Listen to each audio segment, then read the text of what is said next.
Hello everyone, FPL Raptor here and welcome back to the Fantasy Football Fix daily price change prediction video.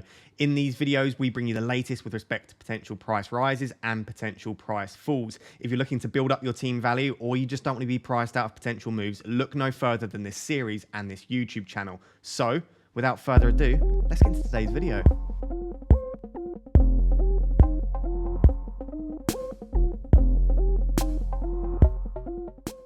So guys, if you didn't watch yesterday's video, go back and watch it because what I did in that is I taught you how to look at price changes for yourself. So if you want to try and predict price changes in and around these videos, I went through step by step how to do that. So moving on from that today, what I've done is I've made the most of the watch list function. So when you're on all players, you can see the little stars to the left. What you can do is you can click those and add them to a watch list. So if there are certain players you're looking that you want to bring in and you want to keep an eye on them all at once, you can create a watch list and just return to that when you check price changes. So that's what I've done for today. And I've just made a watch list of the most notable players with respect to who are highly owned or who I know a lot of people in the community are looking at bringing in because they've got a nice run of fixtures or they're performing especially well.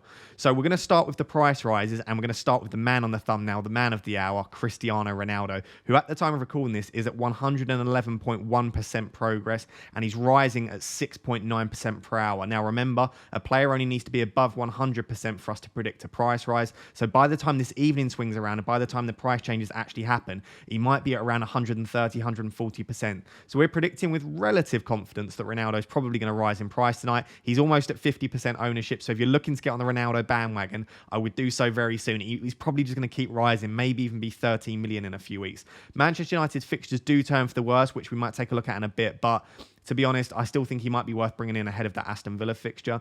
Shane Duffy, after getting another attacking return today and assist, he looks like he might be going up to 4.3 million. He's over 20% ownership now. He's at 102.6% progress at the time of recording, and he's rising at 2.8% per hour. So he's definitely worth keeping an eye on, and he does look like he's going to rise in price tonight. Apart from those two, no one's above 100% at the time of recording at least, which is around 6 p.m. But obviously by the time this evening swings around, we will probably have more.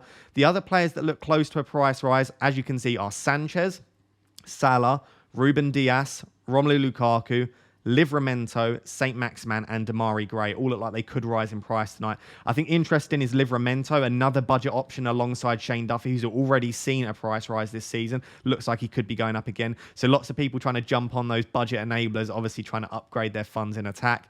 Lukaku is playing at the time of me recording this, so if he scores, I think even if he doesn't, he looks like he could rise in price tonight. But if he does score, there's a strong prediction, I suppose, that he will rise in price tonight.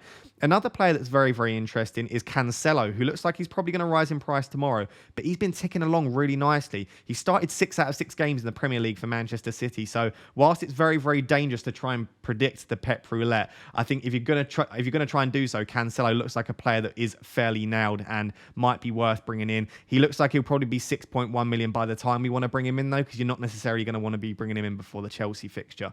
But those are the predicted players that are going to rise in price tonight. Of course, you can check for yourself by heading to fantasyfootballfix.com.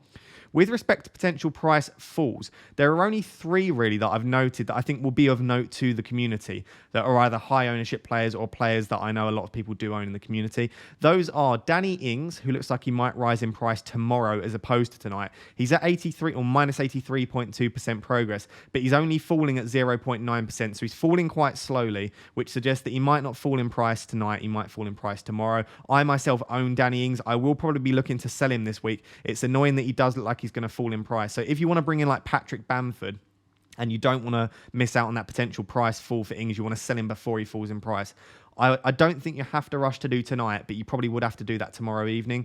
The 2 players that look like they're going to fall in price tonight are Harvey Barnes and Bruno Fernandes. Now, Harvey Barnes is falling quite slowly again at 0.8% per hour. So I've got a sneaky suspicion that Harvey Barnes won't fall in price tonight and it might be tomorrow. But if you don't want to take that risk and you're just done with Harvey Barnes, he's blanked enough times for you, then I would probably sell him tonight and look to move him on. Bruno Fernandes, I think we can say with slightly more certainty that he's going to fall in price tonight because he's already below minus 101% and he's falling at minus 1.3% per hour. So in my opinion, by the time this evening swings around, he'd be at about 115%, 120%.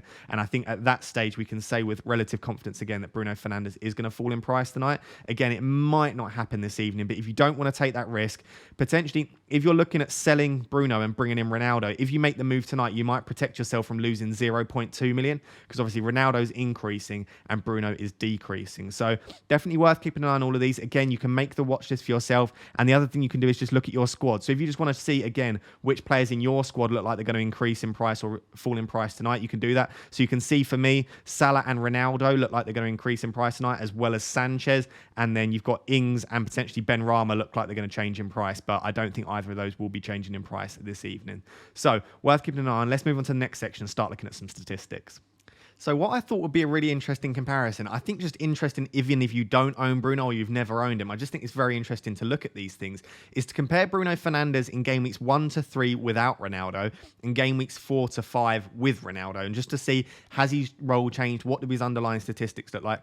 So you can select your player and then you can select the game weeks that they start and end in. So I can look at Bruno in game week 1 to 3 versus 4 to 5. And you can also basically prioritize or select based on which players are on the pitch and which players aren't on the pitch. So a lot of people last year were saying that Bruno isn't as good with Pogba on the pitch, and you can check these things with Fantasy Football Fix. So on the player heat map section, what I've done is I've looked at Bruno game week 1 to 3 versus 4 to 5. So these are the heat maps. Again, on the left is without Ronaldo and on the right is with Ronaldo. To be honest, they look fairly similar. I'd actually say that heat maps wise, I think I prefer it with Ronaldo. It might just be the game state. Again, they're very small sample sizes to be looking at. But the first glance at this, I wouldn't say that touch map wise, positionings that he's getting into, it's any worse with Ronaldo. If anything, I'd actually say I slightly prefer it. He's potentially not got as many touches in the box, but very, very central in and around the box. And we know he can be so dangerous there with his shots and with his passes. So the first thing I would say there, touch map wise, Bruno looks absolutely fine with Ronaldo. If we take a look at shots, he's taken 9 shots in that time. So again, he's taken the same amount of shots in less games, which is definitely worth keeping an eye on. But a lot of them are from outside the box. You can see in the first 3 game weeks, he took 5 shots in the box, but 3 of those were in the first game week. So again, shots wise, I don't think he's necessarily taking less shots. He's probably taking more, and he's not necessarily getting into any worse positions, which is again worth keeping an eye on. And then the next thing I wanted to consider is just these underlying statistics per 90. So if you scroll all the way down, you've got average stats per 90 minutes. And you can see a very clear trend. Again, it's a small sample size. This might just be variance. But what you can see is his underlying statistics are probably, his goal threat is slightly higher without Ronaldo. So his expected goals in the first 3 per 90 was 0.32 expected goals compared to 0.14 in the 2 games with Ronaldo. He is taking more shots with Ronaldo, as we've just seen in above, but I think he's taking more from outside the box. You can see he's got a lot, or not a lot more, but he's got more shots in the box per 90 in the first few game weeks. But what you can see is his creative statistics are better with Ronaldo in the team. He's got higher expected assists, over triple what he had in the first 3 game weeks. He's having more attempted assists, more big chances created, and more crosses. So he's clearly trying to feed Ronaldo. And I think this is what we assumed would happen when Ronaldo entered the team, is that Bruno's goal threat would decrease slightly and his creativity threat would increase. So do I think this means you should sell Fernandes? Obviously, we want our players that we have to be scoring more. And if we assume that he isn't on penalties, I do think this would suggest that his attacking returns will diminish. So yes, I probably would sell Fernandes, but this does show that he still will get quite a lot of opportunities to shoot, and he will still get those FPL points, probably this time through creative threat as opposed to goal threat.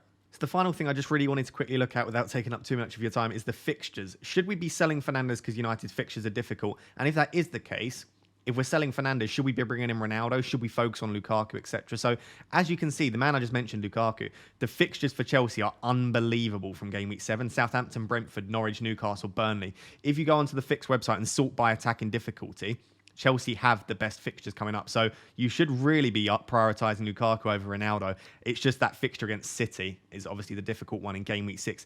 So ordered by attacking difficulty, if you see, you keep scrolling down, Ronaldo and Manchester United have the 5th hardest fixtures from an attacking perspective. What I would say is I do not think the next 3 fixtures are very difficult. You can see here with Manchester United's fixtures, they've got Villa, Everton and Leicester in the next 3. I would be very happy keeping Ronaldo for the next 3. I don't even feel like I need to bring in Lukaku. I feel like Ronaldo against Everton and Leicester could quite easily match Lukaku against Southampton and Brentford. So I don't feel a rush to bring in Chelsea player. And what I would say is if you're looking to bring in Ronaldo, you've got to do it this week, in my opinion. If you wait another week, I then think Everton, Leicester, Liverpool, Tottenham, City, it's probably not the time to bring him in. So if you're looking to bring in Ronaldo, I would do it this week. If you're going to wait a week, I'd probably just focus on Lukaku. But as you can see, with these fixtures coming up, you could hold Ronaldo, but I don't think Bruno is probably the best player to hold over the coming weeks. But again, this is a nice another little thing you can do to plan out what you're going to do in the future weeks. You can come over to the Fix website and look at fixtures by difficulty. And again, if you look by defensive difficulty, it completely changes them. We're losing the underlying statistics from the opponent's attack rather than the opponent's defenses. So this is really useful to do. But as you can see, what I'd say is if you're bringing in a player this week, by all means go for Ronaldo. If you're going to wait one more week, I'd probably focus on Lukaku instead. So guys, there you have it. Those are the predicted price rises and price falls for this evening. Just a quick reminder that this is not an exact science. This is a prediction based on an algorithm. So do bear that in mind when making your transfers. And in order to make sure you have the latest information and make the most informed decisions possible, head over to fantasyfootballfix.com or download our free app and enable push notifications to stay up to date as well as you possibly can. Also, don't forget to hit that subscribe button, like the video, comment down below if you're enjoying our daily content. We really do appreciate the support. We want to grow the channel as much as possible, but also help you guys as much as possible. So any feedback you want to give us, do let us know down below. We will catch you in tomorrow's daily video once again. So until next time, guys, thank you very much.